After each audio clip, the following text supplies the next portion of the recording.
There's something that's both beautiful and creepy about these macabre hair clips. A mother gets a visitor at her daughter's grave. A deeply disturbing old-fashioned photo.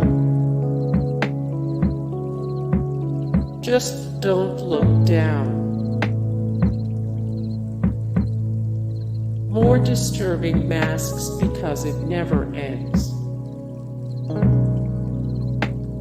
A too realistic serial killer mask. How many Barbie dolls lost their lives in the making of these shoes?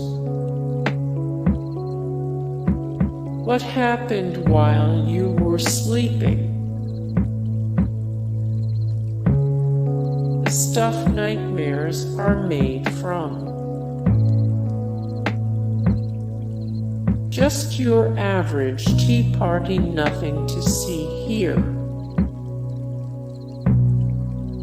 A totally normal coin purse, where a totally normal person would put change. A low-key hangout. Is anybody out there? A puppet missing his eyes. Beam me up. Hey guys, thank you so much for the support and likes and comments down below, and also thank you so much for watching, and I look forward to see you in the next video. Then take care, bye.